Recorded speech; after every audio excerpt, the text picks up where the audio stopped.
with the wrist injury. Here it is on the left of your screen. You saw the right arm of Wennington hanging on to Ewing and the left one reaching out to pop Chris Childs. I don't know what he was arguing about. So the Knicks lead is now 8. And Rodman had it poked away. Starks over Jordan. And last touch by Oakley with 3 seconds remaining in the half. This is when the Bulls usually run their home run play, the long pass to the top of the key, and then a pitch back to a wingman. It looks like Jordan's going to be the top of the key man. And Rodman, an excellent passer, fires on the hop. Picked off by Ewing. Here's Ewing going all the way. 1/10 of a second to go in the half. And Patrick Ewing shaken up. Rodman was back and stepped away. I think Ewing expected some contact. The steal leading to the drive and the stuff. And Ewing hearing it from the crowd as he hobbles his way back to the tunnel, headed to the Knicks locker room. You mentioned Rodman, a good passer. This was a bad one when Patrick Ewing can come up and pick it off that easily. And Patrick has one thing on his mind, take it to the basket, and that should have been a foul on Dennis Rodman on the low bridge as he bent down and hip-checked Ewing hard to the floor. Here's the collision. Should have been a foul. Strong finish by the Knicks. And they're up by 10, 52-42. Patrick Ewing with 14 points, 9 coming in the second quarter. Michael Jordan opened in explosive fashion but cooled off. He has 13 at the half. Coming up in a moment, Bob Costas, Patrick Ewing. 14. And the Knicks have been able to keep the turnovers down. That has been a problem throughout the season, but thus far tonight, 8 turnovers for Chicago and 5 for New York. That is a low number for the Knicks. Well, the Knicks have been improving in that area. They still lead the league in that dubious distinction of turning it over the most. But against Chicago, it's imperative to take care of the ball. And the rebound story, Chicago 18 and the Knicks 15. Dennis Rodman leading the way with 9, 4 apiece for Charles Oakley and Patrick Ewing. So we're heading to the second half. It's the Knicks 52, the Bulls 42. We'll be back in New York in a moment. In the first half, hit a couple early and did not get into the offense to midway through the second quarter, and he took over. Well, these are a couple of his early hoops, but then when he came back off the bench, he wanted the basketball. There's a perfect pass from Chris Childs, and then the steal, and then right, Dennis Rodman. And should have been a three-point play opportunity as Patrick making all 5 of his attempts. A very productive and efficient first half for Patrick. And 9 of his 14 came in the second quarter. Let's check in with the mod. All right, Marv, I told you before the game how fired up both these teams were. I talked to Patrick Ewing at halftime and said that he just had a bruise on his back a little bit, but it'd have to take more than that to keep him out of a game like this. Marv? All right, Ahmad, yes, Patrick Ewing also taking a fall right at the end of the first half on that drive off the steal from the errant pass thrown by Dennis Rodman.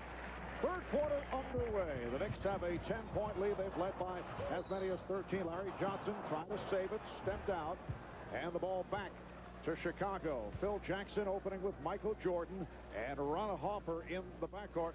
Scottie Pippen, Dennis Rodman, and Luke Longley up front.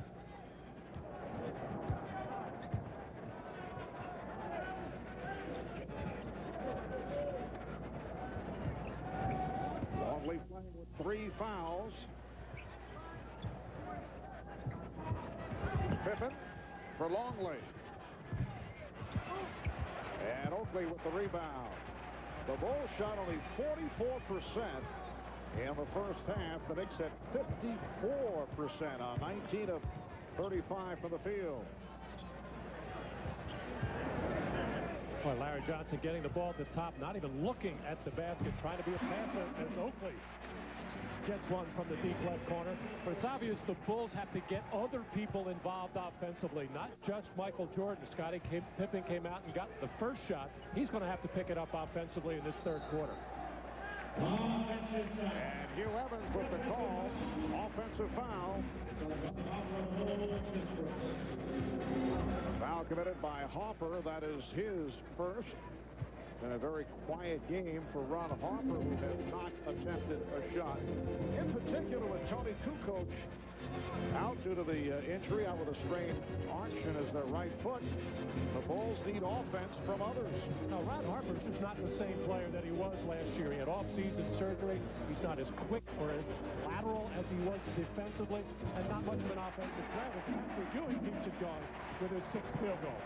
Ewing on fire. He is 6 of 6 from the field.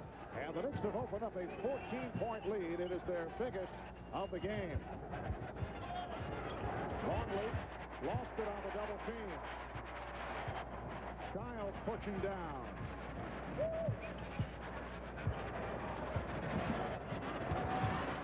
Ewing had it knocked away by Hopper. It will be Knick ball. They have 14 on the 24.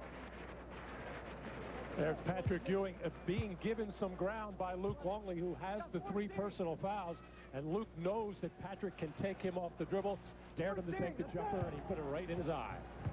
The Knicks come in with 6 straight wins, 7 in their last 8, 17 of the last 20, and have been on a roll since the All-Star break. Johnson kept it alive and 0-3 converts. The Knicks lead is now 16.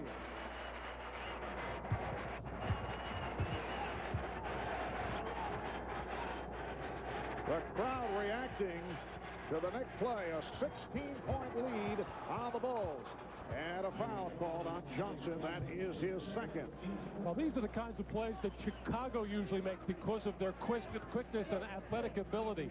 Just active to loose balls. But this time it was Larry Johnson just knocking it off the one-hand attempt by Scottie Pippen right to his teammate Charles Oakley. Chicago with 4 straight wins coming in, 11 of the last 12. Nolan Fine looking for help from the outside official, and Hugh Evans says last touch by the Bulls. In that stretch of 11 wins the last 12, they only lost the surprising defeat to the Cleveland Cavaliers. 6 of the Bulls' 7 defeats have come on the road. The lone home defeat against Miami, the foul is called. It is on Jordan. That is his first. Michael right now realizes the Chicago offense is dead. Nothing is happening. He realizes the only way the Bulls can get something going is with their defense. Create some turnovers, create some misses, and go out and get some easy baskets because the half-court offense just isn't there. And this time, foul call on a block on Rodman. Well, here's Michael's shot chart in the first half. He made his first 4 field goals, but then going 1 for 9 since, all jump shots. And to show you how hard the Knicks have been playing and how much more aggressive they have gotten to the free throw line 16 times to just 9 for Chicago. So Michael has to start going to the hole. And Ewing got fouled up. Foul is called. Another Chicago foul. It's on Hopper, who came over to help. The Bulls with their 3rd team foul. Well, so far, Phil Jackson just sitting back, hoping his team can find their way out of it. But it's clear that the sense of urgency is on the part of the Knicks. Not only because they're playing the world champions, the Chicago Bulls, and all the excitement, but also, more importantly, they want to hold on, the Knicks do, to that 2nd seed in the Eastern Conference and hold their own with the Detroit Pistons and the Miami Heat. And coming into today, the Knicks 46 and 16. Miami now 45 and 17. And Detroit a half game back. They're resetting the clock.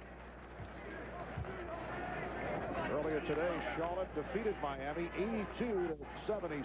How about the Hornets? They've won 10 of the last 11 games. Detroit beating the Los Angeles Clippers last night. Chicago at 53 and 7. If they can come from behind and win here today, they would go 54 and 7, which would match last season's remarkable run. But not able to get anything going offensively here in the 3rd quarter. Jordan now 5 of 14. Here's Jordan again. Rebounded by Longley.